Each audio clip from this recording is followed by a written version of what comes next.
Έχεις νιώσει ποτέ μια εξάντληση που δεν εξηγείται? Όχι εκείνη που περνά με ύπνο ή ξεκούραση, αλλά μια κούραση που μοιάζει να αγγίζει βαθύτερα, σαν κάτι να ρουφά αργά την ψυχή σου χωρίς να το καταλαβαίνεις. Δεν είναι απλώς σωματική κόπωση. Είναι σαν η ίδια η ενέργειά σου να διαρρέει, σταδιακά μέσα από αόρατες ρογμές. Ξυπνάς και νιώθεις άδειος. Οι άνθρωποι γύρω σου μιλούν, ζητούν, απαιτούν και εσύ χαμογελάς μηχανικά, γιατί έτσι έμαθες. Μα μέσα σου κάτι έχει σταματήσει να ρέει. Δεν υπάρχει πια το φως που είχες όταν ήσουν πιο γαλήνιος, πιο αληθινός. Μόνο ένα βάρος. Μια αίσθηση ότι κάτι σου ανήκει, αλλά δεν το έχεις πια. Αυτή η κόπωση δεν έρχεται ξαφνικά. Χτίζεται αθόρυβα, μέσα από τις μικρές παραχωρήσεις. Τις στιγμές που λες ναι, ενώ μέσα σου ουρλιάζεις όχι. Μέσα από τις σιωπές που κρατάς για να μην ταράξεις κανέναν. Από τις φορές που εξηγείς τον εαυτό σου σε ανθρώπους που δεν θέλουν να καταλάβουν.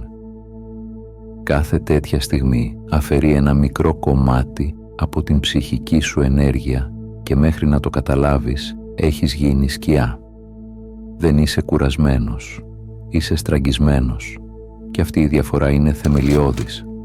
Ο κουρασμένος χρειάζεται ύπνο. Ο στραγγισμένος χρειάζεται επιστροφή στον εαυτό. Η ψυχή δεν κουράζεται από τη δράση, κουράζεται από την ασυνείδητη προσφορά. Από το να δίνεις χωρίς μέτρο, χωρίς επίγνωση, χωρίς να νιώθεις ότι τρέφεσαι κι εσύ. Είναι σαν να έχεις έναν εσωτερικό ήλιο που τον αφήνεις να φωτίζει τους πάντες, αλλά ξεχνάς να σταθείς λίγο στο φως του. Κάποια στιγμή αυτός ο ήλιος αρχίζει να θαμπώνει. Δεν σε προδίδει. Σε προειδοποιεί. Σου ψιθυρίζει πως ήρθε η ώρα να σταματήσεις να σκορπίζεις τη ζωή σου σε μικρές δόσεις, σε συνομιλίες που σε στραγγίζουν, σε ρόλους που δεν σου ανήκουν, σε προσδοκίες που ποτέ δεν ήταν δικές σου. Γιατί η ψυχική εξάντληση δεν είναι απλώς αποτέλεσμα υπερκόπωσης. Είναι το σύμπτωμα μιας βαθύτερης λησμονιάς, του να έχεις ξεχάσει ποιος είσαι όταν δεν εξυπηρετείς κανέναν. Και όταν αρχίσεις να το συνειδητοποιείς, έρχεται το επόμενο ερώτημα. Αν η ενέργειά μου χάνεται κάθε μέρα, πού πηγαίνει, ποιος ή τι ρουφά? Και εκεί αρχίζει η αληθινή εξερεύνηση. Η ενέργεια της ψυχής δεν φεύγει από μεγάλα γεγονότα. Δεν τη χάνεις μέσα σε μια κρίση, σε μια προδοσία ή σε μια απώλεια. Αυτά, όσο επώδυνα κι αν είναι, συνήθως μας ξυπνούν. Η πραγματική διαρροή γίνεται σιωπηλά, αργά, μέσα στην καθημερινότητα. Εκεί όπου τα μικρά ναι που δεν εννοείς, οι αναγκασμένες κουβέντες, τα χαμόγελα που φοράς σαν μάσκα, αρχίζουν να σχηματίζουν μια ρογμή. Είναι εκείνο το μήνυμα που απαντάς παρότι δεν έχεις διάθεση. Η υποχρέωση που αναλαμβάνεις ενώ μέσα σου γνωρίζεις ότι δεν προλαβαίνεις. Το τηλεφώνημα που σηκώνεις για να μην φανείς αγενής παρότι νιώθεις το σώμα σου να βαραίνει.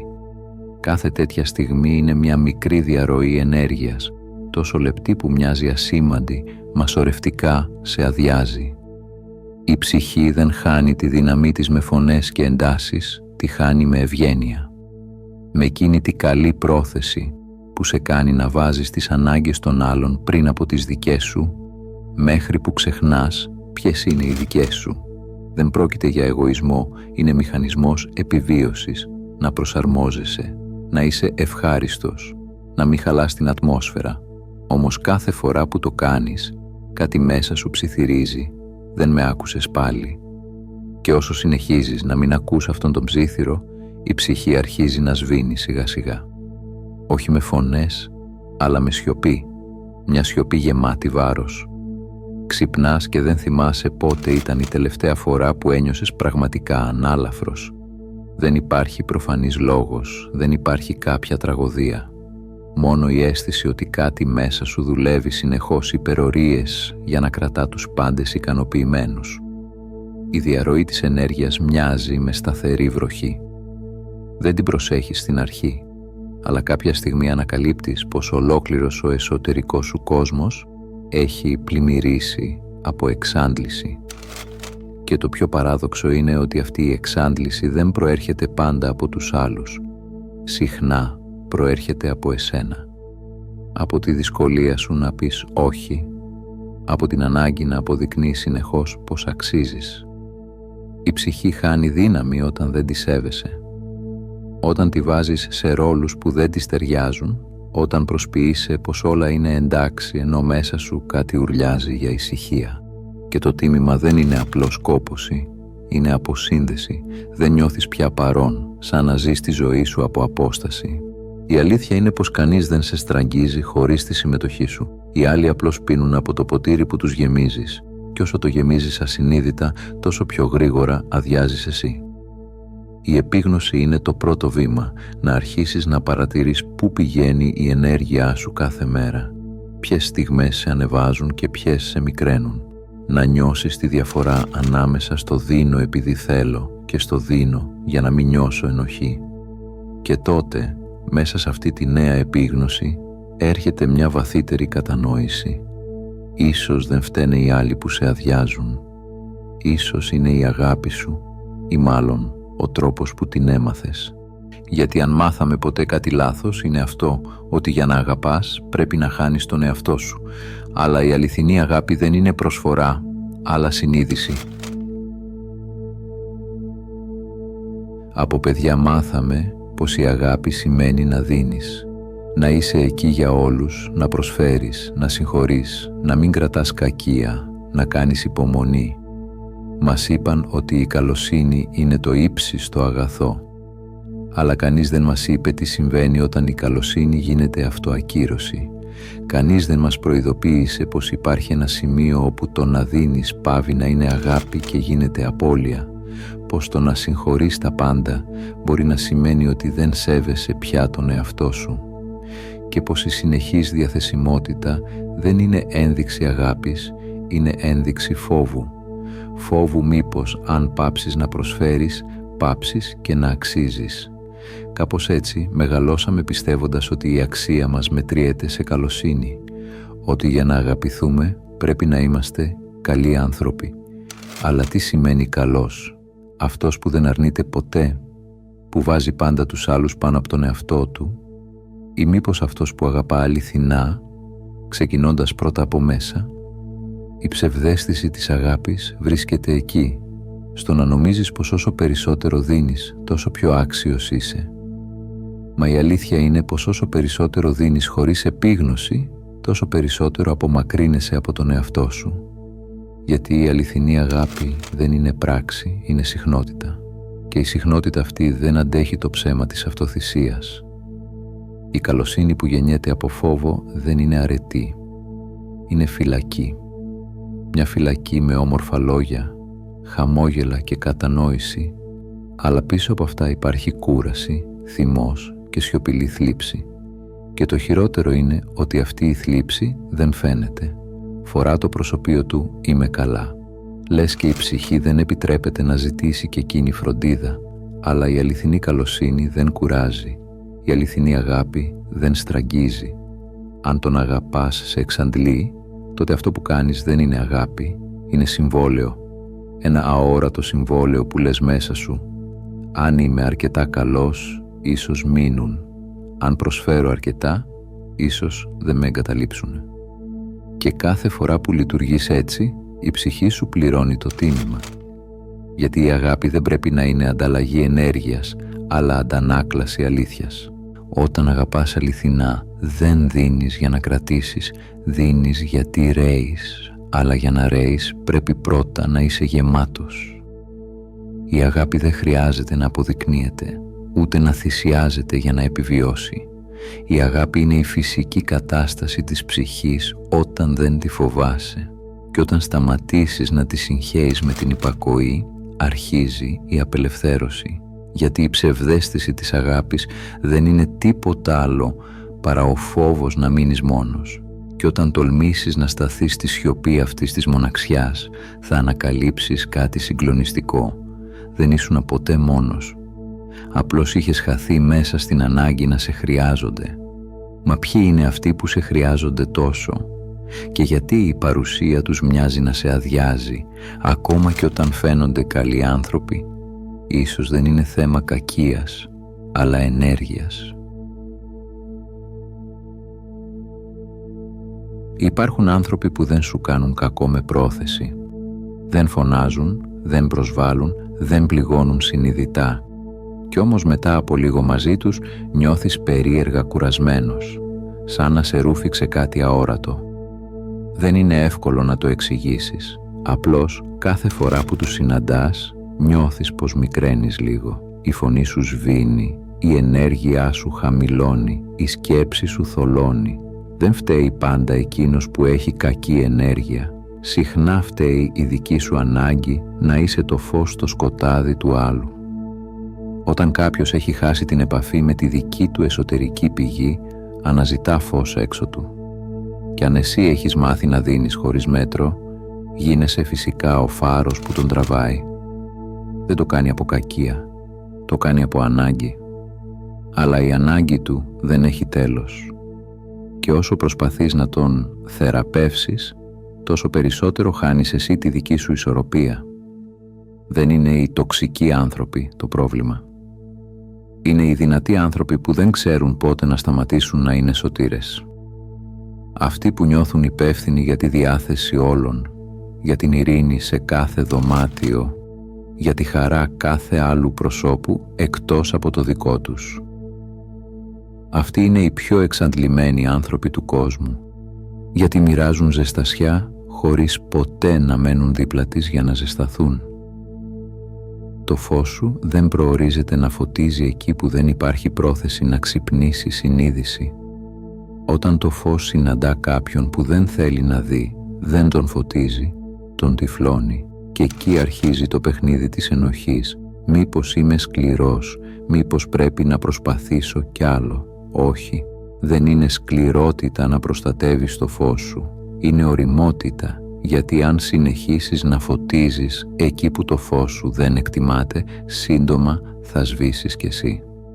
Και τότε κανείς δεν θα ωφεληθεί. Ούτε εσύ, ούτε εκείνος που ήθελες να βοηθήσεις. Η αλήθεια είναι πως δεν μπορείς να σώσεις κανέναν που απολαμβάνει το σκοτάδι του. Η ψυχή του άλλου θα βρει τον δρόμο της όχι επειδή την τραβάς, αλλά επειδή εσύ παραμένεις φωτεινός χωρίς να διαρρέεις. Η παρουσία σου πρέπει να είναι πρόσκληση, όχι θυσία. Όταν αρχίσεις να το καταλαβαίνεις αυτό, η ενέργειά σου αλλάζει. Δεν προσφέρεται πια αυτόματα. Δεν τρέχει να γεμίσει τα κενά των άλλων. Μένει μέσα σου, ώσπου να δει που πραγματικά αξίζει να ρεύσει. Και αυτή η στιγμή είναι ιερή. Γιατί είναι η πρώτη φορά που συνειδητοποιείς πως το φως σου δεν ανήκει σε κανέναν παρά μόνο σε σένα. Μα πότε καταλαβαίνεις ότι έχεις φτάσει στο όριο? Πώς γνωρίζεις τη στιγμή που η ψυχή σου δεν αντέχει άλλο? Εκεί, στο σημείο θράψης, αρχίζει η αληθινή αλλαγή. Υπάρχει μια στιγμή, δεν μπορείς να την προβλέψεις, ούτε να την ελέγξεις. Δεν έρχεται με δραματισμό, δεν φωνάζει.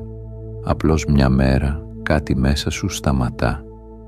Η ψυχή σου, κουρασμένη από τα αμέτρητα ναι, από τα χαμόγελα που φόρεσε σαν πανοπλία, από τη συνεχή προσπάθεια να κρατά τους πάντες ευχαριστημένους, λέει ψιθυριστά: «Φτάνει». Δεν είναι θυμός, ούτε οργή. Είναι σιωπή. Μια σιωπή που δεν ζητά εξηγήσεις, δεν προσπαθεί να πείσει κανέναν. Είναι το τέλος της ψευδαίσθησης ότι αν δώσεις λίγο ακόμα, τα πράγματα θα αλλάξουν. Το σημείο θράψης δεν είναι καταστροφή, είναι αποκάλυψη. Αποκαλύπτει πόσο καιρό προσποιούσουν ότι είσαι καλά, πόσο καιρό έβαζες τη ζωή σου σε αναμονή, ελπίζοντας ότι κάποιος θα προσέξει την προσπάθειά σου. Και ξαφνικά βλέπεις καθαρά. Δεν είναι οι άλλοι που δεν σε βλέπουν, είναι εσύ που έγινες αόρατος για να παραμείνεις αγαπητός. Η ψυχή δεν αντέχει για πάντα αυτή την παραποίηση. Κάποια στιγμή το σώμα αρχίζει να δείχνει τα σημάδια, βαριά αναπνοή, δυσκολία στον ύπνο, μία αδιόρατη πίεση στο στήθος, μία ανήσυχη σκέψη που δεν σταματά ποτέ.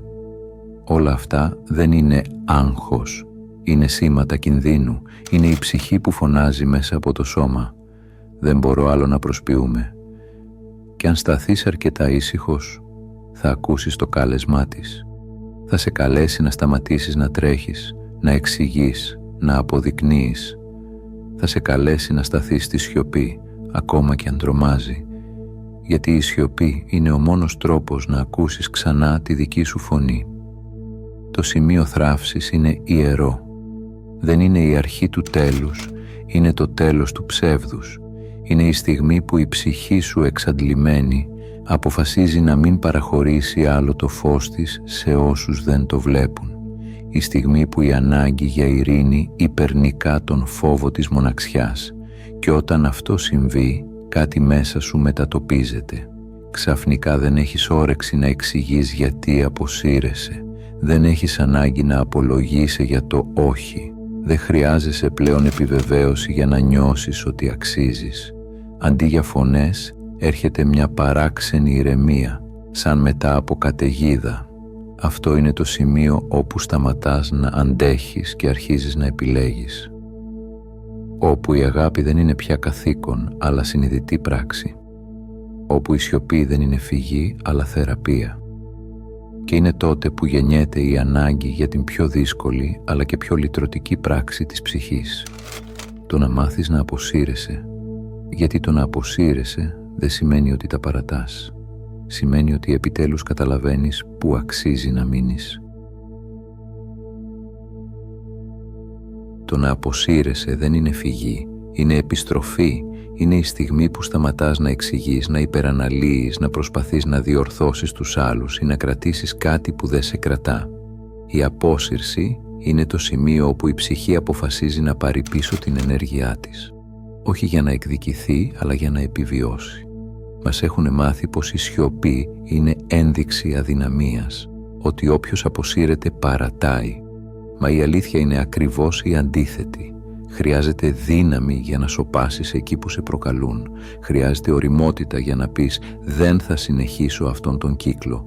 Χρειάζεται αυτοσεβασμός για να επιλέξεις την ηρεμία αντί για τη δικαίωση. Η απόσυρση δεν είναι το τέλος της αγάπης. Είναι η αρχή της αγάπης για σένα. Είναι το όχι που γεννιέται μέσα από δεκάδες ναι που σε πλήγωσαν. Το αρκετά που δεν φωνάζεται αλλά ψιθυρίζεται με σιγουριά. Είναι η πράξη με την οποία δηλώνεις στον κόσμο και κυρίως στον εαυτό σου πως η ψυχή σου αξίζει γαλήνη, όχι διαρκή μάχη. Όταν αρχίζεις να αποσύρεσαι συνειδητά θα παρατηρήσεις κάτι παράξενο. Στην αρχή το μυαλό θα αντιδράσει, θα σε γεμίσει ενοχές. Θα σου ψιθυρίσει ότι είσαι εγωιστής, ότι τους απογοητεύεις, ότι οι καλοί άνθρωποι δεν φεύγουν έτσι. Αλλά η αλήθεια είναι πως οι καλοί άνθρωποι φεύγουν ακριβώς έτσι, ήσυχα, χωρίς θόρυβο, χωρίς εκδίκηση, χωρίς δραματικές εξηγήσεις. Απλώς, μία μέρα, σταματούν να είναι διαθέσιμοι εκεί που τους στραγγίζουν. Η ψυχή δεν χρειάζεται να κάνει δηλώσεις, χρειάζεται να κρατήσει ενέργεια και κάθε φορά που αποσύρεσαι από κάτι που σε αποδυναμώνει, της το επιτρέπεις. Η σιωπή σου γίνεται ασπίδα. Το κενό που αφήνεις πίσω σου δεν είναι απουσία, είναι μήνυμα. Ένα μήνυμα που λέει «δεν συμμετέχω πια σε ό,τι με μικραίνει». Στην τέχνη του να αποσύρεσαι υπάρχει κάτι ιερό. Είναι η στιγμή που αρχίζεις να ζεις χωρίς να αντιδράς, που δεν παλεύεις πια για να πείσεις κανέναν για την αξία σου, που καταλαβαίνεις πως η ελευθερία δεν βρίσκεται στο να αλλάζεις τους άλλους, αλλά στο να επιλέγεις πού στρέφεις το βλέμμα σου. Και όσο περισσότερο εξασκείς αυτή την τέχνη, τόσο πιο βαθιά κατανοείς ότι η σιωπή δεν είναι κενό. Είναι χώρος. Χώρος για να επουλωθείς, να ανασάνεις, να επανασυνδεθείς με αυτό που είσαι πραγματικά. Γιατί η ψυχή δεν χρειάζεται φασαρία για να υπάρξει. Χρειάζεται καθαρότητα. Η απόσυρση είναι ο πιο αγνός τρόπος να πεις ναι στη ζωή σου ξανά. Και όταν το καταλάβεις, δεν θα τη φοβάσαι πια. Θα την τιμάς όπως τιμάς έναν ναό. Και όταν αρχίζεις να επιστρέφεις στον εαυτό σου, γεννιέται μία νέα δύναμη. Όχι θόρυβος, όχι δράμα, αλλά πειθαρχία. Η πειθαρχία της ψυχής που δεν χρειάζεται να αποδεικνύει τίποτα για να λάμπει. Κάποια στιγμή η σιωπή πάβει να είναι καταφύγιο και γίνεται δύναμη. Δεν είναι πια απλώς το μέρος όπου αποσύρεσαι για να ξεκουραστείς, είναι το πεδίο όπου αρχίζεις να μαθαίνεις ξανά πώς να είσαι. Η ψυχή όταν θεραπεύεται ζητά πειθαρχία, όχι επιβολή ούτε αυστηρότητα, αλλά συνειδητότητα. Η πειθαρχία της ψυχής είναι η τέχνη του να επιλέγεις που ρέει η ενέργειά σου. Να μην τη χαρίζεις στην κάθε πρόκληση, στην κάθε κουβέντα, στο κάθε ερέθισμα που ζητά την προσοχή σου. Είναι η ικανότητα να μένεις ακίνητος μέσα στη θύελλα και να λες «Αυτό δεν χρειάζεται την ενέργειά μου». Οι περισσότεροι άνθρωποι αντιδρούν χωρίς να το σκέφτονται. Μπαίνουν σε συζητήσεις που τους εξαντλούν, απαντούν σε μηνύματα που δεν θέλουν, παίρνουν θέση σε μάχες που δεν τους αφορούν και έπειτα αναρωτιούνται γιατί νιώθουν κουρασμένοι, χαμένοι, θολωμένοι. Η αλήθεια είναι απλή. Η ενέργειά τους σκορπίζεται παντού. Η πειθαρχία της ψυχής αρχίζει με ένα μικρό «όχι». Όχι στη βιασύνη να απαντήσεις, όχι στην ανάγκη να αποδείξεις, όχι στην παρόρμηση να εξηγείς τον εαυτό σου. Δεν χρειάζεται να συμμετέχεις σε κάθε συζήτηση, να κερδίζεις κάθε επιχείρημα, να λύνεις κάθε παρεξήγηση. Η σιωπή σου είναι συχνά πιο δυνατή από ό,τι θα μπορούσαν ποτέ να είναι οι λέξεις σου. Η ψυχική πειθαρχία είναι η εκλέπτυνση της ενέργειας. Να μπορείς να παρατηρείς χωρίς να ταυτίζεσαι, να βλέπεις τον άλλον θυμωμένο και να μην παίρνεις τη φωτιά του πάνω σου. Να κατανοείς χωρίς να απορροφάς. Να αισθάνεσαι χωρίς να καταραίεις. Αυτή είναι η νέα μορφή δύναμης. Όχι η εξουσία πάνω στους άλλους, αλλά η κυριαρχία πάνω στις αντιδράσεις σου. Η ψυχή δεν σε θέλει παθητικό, σε θέλει παρόντα και η παρουσία απαιτεί καθαρότητα. Δεν μπορείς να είσαι παρόν όταν κάθε θόρυβος έξω σε τραβάει προς τα έξω. Πρέπει να μάθεις να προστατεύεις την εσωτερική σου εστία, το ιερό σημείο μέσα σου όπου η ενέργεια αναγεννάται. Κάθε φορά που αντιστέκεσαι στην ανάγκη να εξηγηθείς, κάθε φορά που επιλέγεις να μην μπεις σε έναν κύκλο άγωνης συζήτησης, χτίζεις το πεδίο της ψυχικής σου δύναμης. Και όσο το χτίζεις, τόσο λιγότερα πράγματα μπορούν να σε κλονίσουν. Η ψυχική πειθαρχία δεν είναι απόσταση από τους άλλους. Είναι η ικανότητα να είσαι ανάμεσά τους χωρίς να χάνεις τον εαυτό σου, να δίνεις χωρίς να στραγγίζεις, να είσαι διαθέσιμος χωρίς να είσαι ανοιχτός σε ό,τι σε διαλύει. Αυτός είναι ο νέος τρόπος να ζεις, όχι αντιδρώντας, αλλά επιλέγοντας, όχι απορροφώντας, αλλά παρατηρώντας, όχι εξηγώντας, αλλά ενσαρκώνοντας την αλήθεια σου. Και τότε, σιγά σιγά, η ενέργειά σου σταθεροποιείται. Το νερό μέσα σου πάβει να είναι θολό. Η σκέψη ησυχάζει, το σώμα χαλαρώνει και μια νέα ισορροπία αρχίζει να σε οδηγεί. Δεν είναι άμυνα, είναι συνείδηση. Και μέσα σε αυτή τη νέα συνείδηση αρχίζει να ξεπροβάλλει κάτι βαθύτερο. Η αποκάλυψη του ψεύτικου εαυτού, εκείνου που προσποιούνταν, που εξηγούσε, που θυσιαζόταν για να ανήκει. Γιατί όταν μαθαίνεις να μένεις κεντραρισμένος, αρχίζεις να βλέπεις καθαρά ποιος ήσουν όλα αυτά τα χρόνια και ποιος δεν χρειάζεται πια να είσαι. Όταν η ψυχή αρχίζει να ησυχάζει, όταν σταματάς να αντιδράς και να σκορπίζεις, κάτι παράξενο συμβαίνει. Βλέπεις καθαρά ποιος ήσουν τόσο καιρό, όχι ποιος είσαι τώρα, αλλά ποιος προσποιούνταν να είναι εσύ. Ο ψεύτικος εαυτός δεν γεννήθηκε από ψέμα, γεννήθηκε από ανάγκη. Τον έπλασες μικρός όταν κατάλαβες πως για να αγαπηθείς πρέπει να είσαι καλός, πως για να σε δεχτούν πρέπει να μην ενοχλείς, πως για να αξίζεις πρέπει να είσαι χρήσιμος, ήρεμος, πάντα διαθέσιμος. Κι έτσι, χωρίς να το καταλάβεις, έχτισες ένα πρόσωπο φτιαγμένο από ευγένεια και φόβο. Έγινες αυτό που ήθελαν οι άλλοι να δουν, όχι αυτό που ήσουν. Αυτός ο ψεύτικος εαυτός σε προστάτευσε. Ας μην τον κρίνεις. Σε βοήθησε να επιβιώσεις έναν κόσμο που δεν ήξερε πώς να χωρέσει την αλήθεια σου, αλλά η προστασία του έγινε φυλακή. Γιατί όταν φοράς για πολύ καιρό μια μάσκα, Ξεχνάς πώς είναι το πρόσωπό σου. Πόσες φορές είπες «είμαι καλά» ενώ δεν ήσουν. Πόσες φορές γέλασες ενώ ήθελες να κλάψεις. Πόσες φορές συγχώρησες χωρίς να έχεις θεραπευτεί. Και κάθε φορά ένα μικρό κομμάτι του αληθινού σου εαυτού υποχωρούσε λίγο ακόμη για να χωρέσει μέσα στην εικόνα του δυνατού, του καλού, του ήσυχου, μέχρι που ήρθε η στιγμή που δεν αντέχεις άλλο να προσποιείσαι. Και τότε ο ψεύτικος εαυτός αρχίζει να ραγίζει. Όχι με θόρυβο, με αλήθεια. Μια αλήθεια που δεν χρειάζεται να την εξηγήσεις. Απλώς νιώθεις ότι δεν μπορείς πια να ζήσεις αλλιώς. Στην αρχή πονάει, γιατί αυτή η μάσκα, όσο ψεύτικη κι αν ήταν, ένιωθες ότι σε προστάτευε. Τώρα πρέπει να σταθείς γυμνός απέναντι στον κόσμο, να δείξεις ποιος είσαι, χωρίς ρόλους, χωρίς άμυνες, χωρίς πρέπει. Μα είναι εδώ που γεννιέται η ελευθερία. Η ψυχή δεν ζητά να είσαι τέλειος, ζητά να είσαι αληθινός. Δεν θέλει τη βερσιόν σου που χαμογελάει για να μην ταράξει κανέναν. Θέλει εκείνον που σιωπά για να μην προδώσει τον εαυτό του. Και όταν αρχίσεις να ζεις χωρίς μάσκες, κάτι μαγικό συμβαίνει. Οι άνθρωποι που σε αγαπούσαν για την εικόνα σου αρχίζουν να απομακρύνονται, αλλά εκείνοι που βλέπουν το φως σου, όχι το ρόλο σου, πλησιάζουν. Γιατί η αυθεντικότητα έχει δική της συχνότητα. Ό,τι δεν την αντέχει, φεύγει. Ό,τι την αναγνωρίζει, μένει. Η αποκάλυψη του ψεύτικου εαυτού είναι μια ήσυχη επανάσταση. Δεν χρειάζεται να ανακοινώσεις τίποτα. Η αλήθεια σου θα κάνει τη δουλειά μόνη της. Θα φωτίσει τις σκιές, θα καθαρίσει τις σχέσεις, θα απελευθερώσει ό,τι σε κρατούσε δέσμιο. Και εκεί, στη σιωπή μετά τη μάσκα, θα νιώσεις κάτι που είχες ξεχάσει. Αναπνοή. Την πρώτη ελεύθερη αναπνοή μετά από χρόνια περιορισμού. Την ανάσα του εαυτού σου που επιστρέφει στο σώμα σου. Μα όταν ο αληθινός σου εαυτός αρχίζει να αναδύεται, χρειάζεται ένα ιερό μέρος για να σταθεί.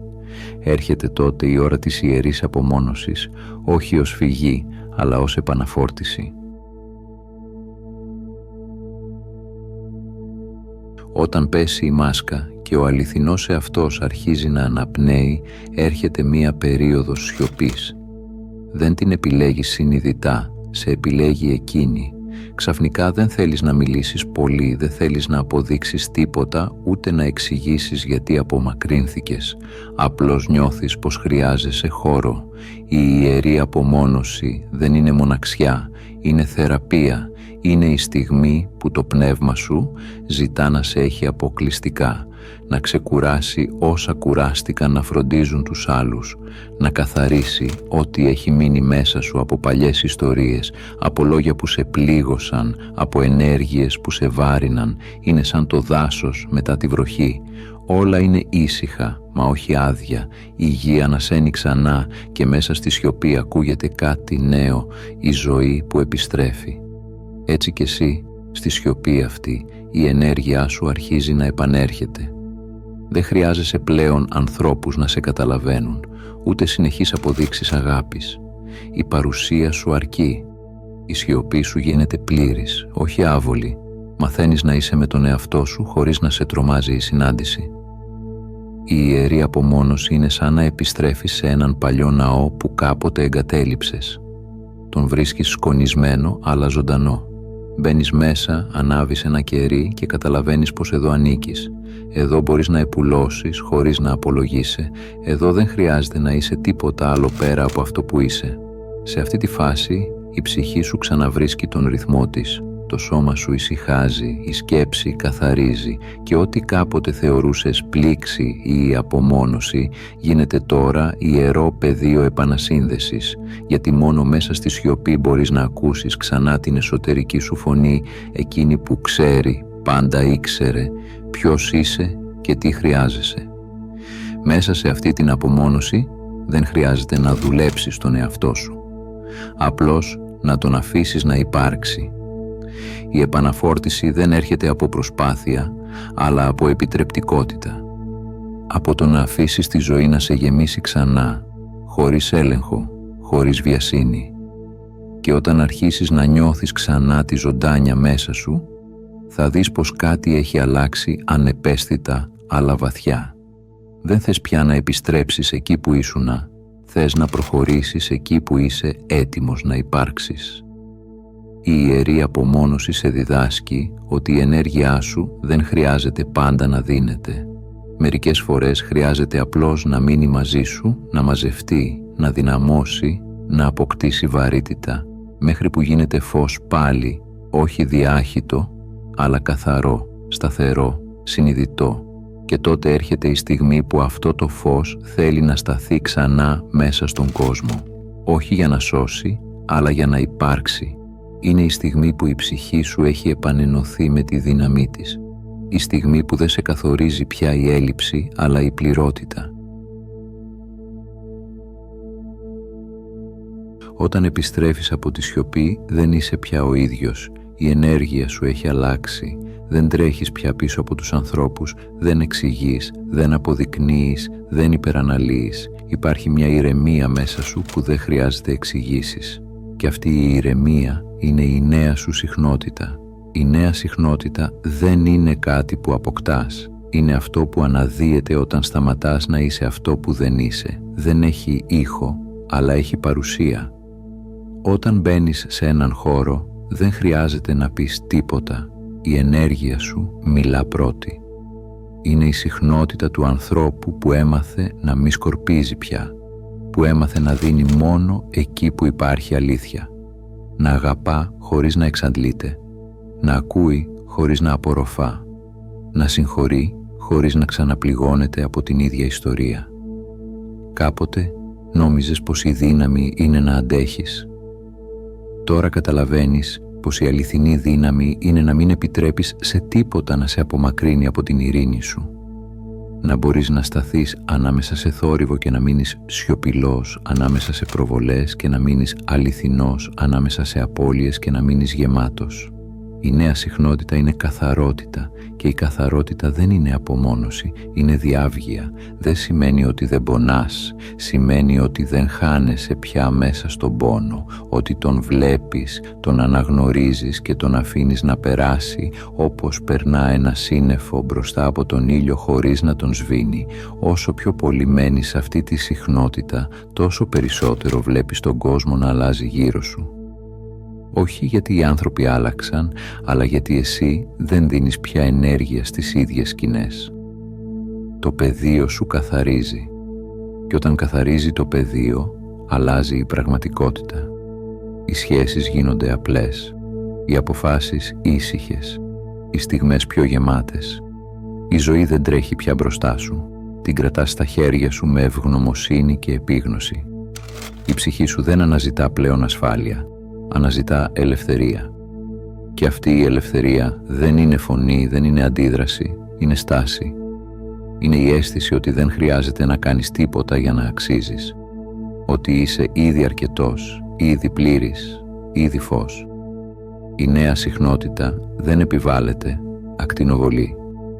Και όσο περισσότερο παραμένεις σε αυτή, τόσο περισσότερο ελκύεις ανθρώπους, εμπειρίες και στιγμές που την αναγνωρίζουν. Το πεδίο σου δεν ζητά πια να προστατευτεί, είναι από μόνο του προστασία.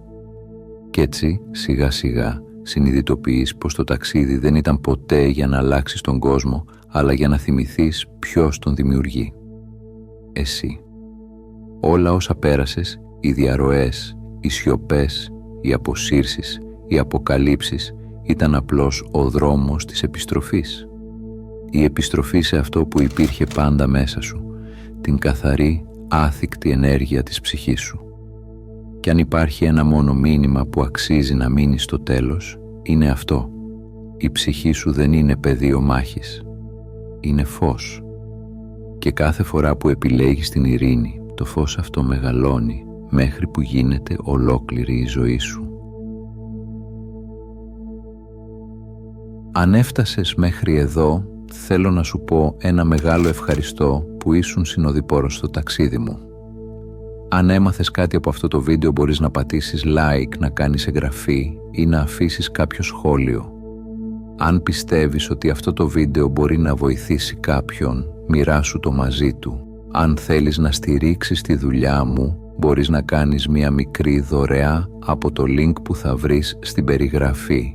Από όποιες συντεταγμένες του κόσμου και αν με ακούς, να προσέχεις τον εαυτό σου και να πας στο καλό.